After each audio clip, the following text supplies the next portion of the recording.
সে বিপ্লব cooking চ্যানেলের পক্ষ থেকে সবাইকে স্বাগত জানাচ্ছি। আমি বিপ্লব বিশ্বাস। আজকে যে বিষয় নিয়ে কথা বলবো তা হচ্ছে মেনু। মেনু কি? মেনু হচ্ছে খাবার এবং পানীয় এর লিস্ট, যেটা খাবার প্রোভাইডার কোম্পানি বা ফুড প্রোভাইডার কোম্পানি যারা আছে তারা তাদের গেস্টকে দিয়ে থাকে। মেনু খুবই গুরুত্বপূর্ণ একটি বিষয়। একটা আকর্ষণীয় মেনু একটা কোম্পানির বা একটা প্রতিষ্ঠানের খুবই ভালো বিজনেস দিতে পারে। তো মেনুকে যদি আমরা শ্রেণীবিন্যাস করি তাহলে চারভাবে এর শ্রেণীবিন্যাস করতে পারি। Number 1 price, number 2 schedule, number 3 meal time এবং নাম্বার 4 স্পেশালিটি। প্রাইস হিসেবে মেনুকে আবার 3 ভাগে ভাগ করা যায়। Number 1 a la carte menu, number 2 table d'hote, number 3 combination menu. A la carte menu বলতে বোঝায় যে ইন্ডিভিজুয়াল ফুড ইন্ডিভিজুয়াল প্রাইস, তার মানে প্রতিটা ফুডের আলাদা আলাদা প্রাইস নির্ধারণ করা থাকবে। তাবালদিয়ত মেনু একটা মিলের হিসাবে প্রাইস কাউন্ট করা হয়। যেমন একটা বুফে স্টেশনে অনেকগুলো খাবার থাকে, মানুষ বা যে কেউ যদি একটা ফুড খায় তার প্রাইস দিতে হবে পুরো মিলের প্রাইস। এবং কম্বিনেশন মেনু, কম্বিনেশন মেনু হচ্ছে আলাকার্ট এবং তাবালদিয়ত মেনু দুইটারই কম্বিনেশন।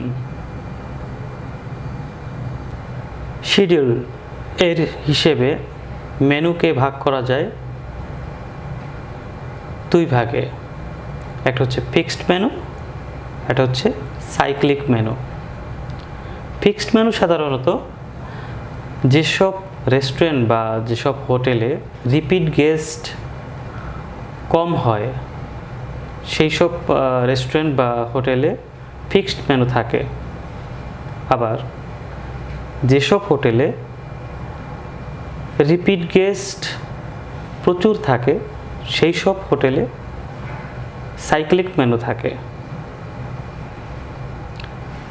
সাইক্লিক মেনু প্রতিনিয়ত বা সপ্তাহে একবার চেঞ্জ হয়।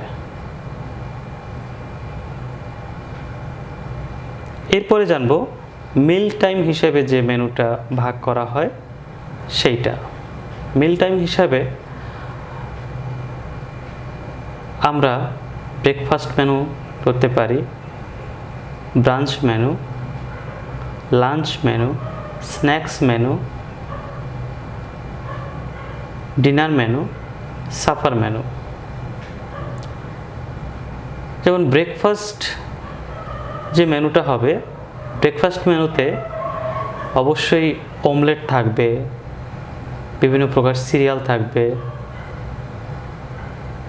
ইংলিশ ব্রেকফাস্ট, এশিয়ান ব্রেকফাস্ট, এটা মেনটেন করে মেনুটা করা হয়। ব্রাঞ্চ মেনু, ব্রাঞ্চ মেনু হচ্ছে ব্রেকফাস্ট এবং লাঞ্চের কম্বিনেশনে এই মেনুটা থাকে। কিছু ফুড থাকবে ব্রেকফাস্ট থেকে, কিছু ফুড থাকবে লাঞ্চ থেকে। স্পেশালিটি মেনু, কোনো বিশেষ কারণে যে মেনুটি করা হয় সেটাই স্পেশালিটি মেনু। যেমন children menu, buffet menu, take out menu, ethnic menu. তো আজকে আমরা জানলাম মেনু কি এবং মেনু কত ভাগে ভাগ করা যায়। তো আজকের জন্য এ পর্যন্তই। পরবর্তীতে আরও অনেক ইনফরমেশন নিয়ে আপনাদের মাঝে হাজির হব। ততক্ষণ ভালো থাকুন, সুস্থ থাকুন।